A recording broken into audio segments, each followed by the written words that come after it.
नमस्कार, बोधि टेक्निकल में आपका स्वागत है। आज हम डीसी जनरेटर का 5वां सीरीज शुरू करने वाले हैं। इस सीरीज में हम लोग देखेंगे फ्लेमिंग का राइट हैंड रूल जो है वो क्या होता है और इसको डीसी जनरेटर में एप्लीकेबल कैसे किया जाता है, इम्प्लीमेंट कैसे किया जाता है, इसको हम समझने वाले हैं। बहुत ही सिंपल भाषा में समझेंगे। तो अगर मेरे चैनल पे नए हैं तो चैनल को सब्सक्राइब कर दीजिएगा, लाइक करिएगा और दोस्तों को शेयर भी कर सकते हैं। हाँ, मैं एक चीज बताना चाहता हूँ कि अभी जो इस सीरीज में हम लोग समझने वाले सिर्फ है वो फ्लेमिंग का राइट हैंड रूल समझेंगे और नेक्स्ट सीरीज में जो समझेंगे कि राइट हैंड रूल को जो है डीसी जनरेटर पर कैसे इम्प्लीमेंट किया जाता है और इसका जो यूज है, जैसे आप कहीं अगर पढ़े होंगे तो उसमें पूछा जाता है कि फ्लेमिंग का राइट हैंड रूल पे डीसी जनरेटर कार्य किया करता है, वो कैसे कार्य करता है वो नेक्स्ट सीरीज में हम लोग समझने वाले हैं। इसमें हम समझेंगे कि फ्लेमिंग का राइट हैंड रूल क्या होता है, क्योंकि दोनों का एक साथ लेने में वीडियो क्या होता है ना काफी बड़ा हो जाता है। तो मतलब थोड़ा सा समझना थोड़ा अभी काफी वो बड़ा वीडियो जब होता है तो लोग स्टूडेंट जो है टाइम नहीं दे पाते, इसलिए दो सीरीज में इसको हम करेंगे।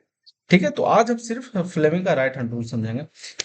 देखिए, इसको हम चलेंगे फिगर से। फिगर में आप देखे होंगे कि राइट हैंड जो है इसमें राइट क्या दिख रहा है, दाएं हाथ दिख रहा है। ये जो फिगर में दिख रहा होगा दाएं हाथ दिख रहा है, ठीक है। दाएं हाथ दिख रहा है, दाएं हाथ का फिगर है। दाएं हाथ का फिगर में देखा आपको मेन जो है ना, तीन उंगली को इस प्रकार को फैलाना है। देखिए, तीन उंगली का पहले नाम समझ लीजिए। सबसे पहला जो ये उंगली होता है उसका अंगूठा बोला जाता है, आप लोग जानते होंगे। दूसरा जो उंगली होता है उसको तर्जनी बोला जाता है। तीसरा जो उंगली होता है उसको मध्यमा बोला जाता है। बाकी दो उंगली का हमारा यहाँ पे इस्तेमाल नहीं है, इसका उपयोग नहीं है यहाँ पे। तो इसमें एक अंगूठा हो गया, एक तर्जनी हो गया, एक मध्यमा हो गया, ठीक है। अब हम इसको चलेंगे सीधा सीधा चलेंगे परिभाषा से कि परिभाषा में क्या कहता है, ठीक है। मतलब लैंग्वेज में चलेंगे क्योंकि थोड़ा सा कम टाइम में समझना आसान हो जाएगा, ठीक है। तो इसको समझते हैं। देखिए, फ्लेमिंग के दाएं हस्त नियम एक सरल तरीका है जो हम जिससे हम डीसी जनरेटर में प्रेरित धारा की दिशा का पता लगा सकते हैं। ये बहुत इंपॉर्टेंट है, इसलिए हम इसको हाईलाइट कर दिए हैं कि फ्लेमिंग का जो दाएं हस्त नियम है वो डीसी जनरेटर, देखिए लिखा लिखा हुआ है, डीसी जनरेटर में प्रेरित धारा की दिशा क्या ज्ञात किया जाता है, प्रेरित धारा का दिशा। उसमें जो आर्मेचर में जो कंडक्टर रहता है उसमें जो ईएमएफ प्रेरित होता है जिसके कारण करंट जो होता है उत्पन्न, उसका डायरेक्शन ज्ञात किया जाता है, किस करंट का डायरेक्शन, ठीक है। तो ठीक है, ये इतना हम समझ लिए कि डीसी जनरेटर के लिए उपयोगी है और प्रेरित धारा, डीसी जनरेटर में प्रेरित धारा जो है उसको ज्ञात करने के लिए इसका उपयोग किया जाता है। दो क्वेश्चन यहाँ पे एमसीक्यू निकल चुका है, ठीक है। बाकी हम इसको बताया जा रहा है कि इस नियम के अनुसार क्या होता है कि आपको दाएं हाथ का जो उंगली है, अंगूठा है, तर्जनी है और मध्यमा है, उसको इस प्रकार का फैलाना है कि देखिए कैसे फैलाना है वो आप देख सकते हैं। इस प्रकार से फैलाना है, इससे ये 90 डिग्री बनाना है, यहाँ पे भी 90 डिग्री बनेगा, ठीक है। ऐसे फैलाना है। तो इसमें कह रहा है कि अंगूठा जो होगा चालक की गति की दिशा दर्शाएगा, ठीक है। देखिए, जनरेटर में हम लोग क्या करते हैं, जनरेटर को प्राइम मूवर से रोटेट कराया जाता है, ठीक है। तो प्राइम मूवर से जो रोटेट कराएंगे ना, मतलब चालक का जो गति होगा उसका डायरेक्शन बताएगा। कौन बताएगा, अंगूठा। मतलब प्राइम मूवर किस डायरेक्शन में रोटेट कर रहा है उसका डायरेक्शन बता रहा है। मतलब डीसी जनरेटर किस डायरेक्शन में रोटेट कर रहा है उसका वो जो डायरेक्शन बताएगा, कौन बताएगा, अंगूठा। दूसरा क्या होगा, चुंबकीय क्षेत्र का दिशा। जब आप रोटेट करते हैं ना तो उसमें क्या होता है, डीसी जनरेटर में एक रेसिडुअल मैग्नेटिज्म करके एक मैग्नेटिक गुण रहता है, जिसके कारण उसमें जो है ये में मैग्नेटिक फील्ड बनता है, ऑटोमेटिक बनता है। तो तर्जनी क्या बताएगा ना, चुंबकीय क्षेत्र का दिशा बताएगा। मतलब क्या बताएगा, फाई बताएगा, जिसको कहीं कहीं बी भी लिखता है, क्योंकि बी जो है ना फ्लक्स डेंसिटी हो गया, फाई हो गया फ्लक्स, ठीक है। तो दोनों सेम ही है, यहाँ सेंस दोनों का सेम है। फ्लक्स डेंसिटी का जो डायरेक्शन होगा, फ्लक्स का डायरेक्शन सेम होगा, ठीक है।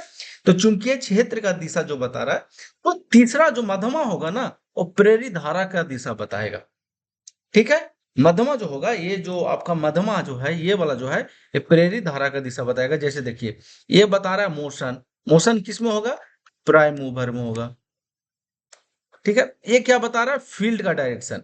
फील्ड जो उसमें पोल इस्तेमाल किया गया है, पोल के कारण क्या होगा, फील्ड उत्पन्न होगा।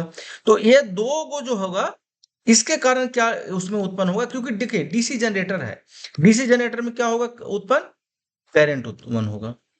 तो जो मध्यमा बताएगा ना वो करंट का डायरेक्शन बताएगा, मतलब करंट का डायरेक्शन जो है ये होगा। इसका उपयोग जो है ना डीसी जनरेटर में कैसे किया जाएगा उसको हम एक अलग सीरीज में बताएंगे, उसमें बात करेंगे, ठीक है। जैसा कि आप देख सकते हैं डीसी जनरेटर में थोड़ा सा यहाँ पे उपयोग हम समझते हैं। ये देखिए ये बता रहा है फील्ड का डायरेक्शन, और ये क्या बता रहा है, देखिए ये बता रहा है किसका डायरेक्शन, रोटेशन, रोटेशन हम यहाँ लिखते हैं, ठीक है, रोटेशन का डायरेक्शन। तो जो ए वाला उंगली होगा ना ये बताएगा करंट का डायरेक्शन। तो देखिए करंट का डायरेक्शन जो इसमें है ना ये, ठीक है, अंगूठा क्या बता रहा है, रोटेशन। ये क्या बता रहा है, जो ये वाला उंगली है वो बता रहा है फील्ड का डायरेक्शन। देखिए फील्ड का डायरेक्शन ऐसी है ना, देखिए रोटेशन ऐसे हो गया जो कि अंगूठा बता रहा है, ये बता रहा है फील्ड का डायरेक्शन जो कि ऐसे हो गया, और ये जो हो गया ये क्या बता रहा है, ये वाला उंगली ये बता रहा है डायरेक्शन ऑफ करंट।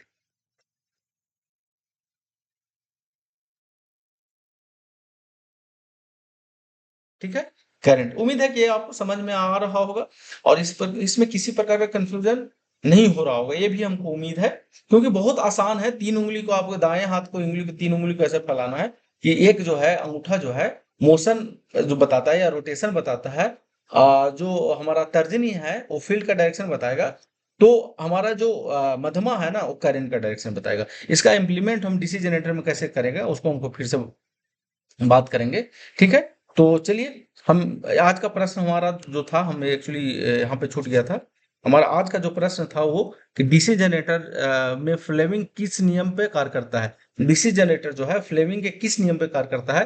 तो उम्मीद है कि अगर वीडियो कंप्लीट देखे होंगे, स्किप कहीं नहीं किए होंगे, तो इसका आंसर आपको आता होगा कि ऑलरेडी हम कितने बार ये शब्द को बोल चुके हैं कि फ्लेमिंग का राइट हैंड रूल पे काम करता है। और इसी में आपको चाहे तो याद कर सकते हैं, मोटर जो होता है, देखिए जनरेटर जो है फ्लेमिंग का राइट हैंड रूल पे काम कर रहा है, और ये जो होगा लेफ्ट हैंड रूल पे काम करेगा मोटर, ठीक है। मोटर क्या होता है, लेफ्ट हैंड रूल पे काम करता है, जनरेटर जो होता है फ्लेमिंग का राइट हैंड रूल पे काम करता है।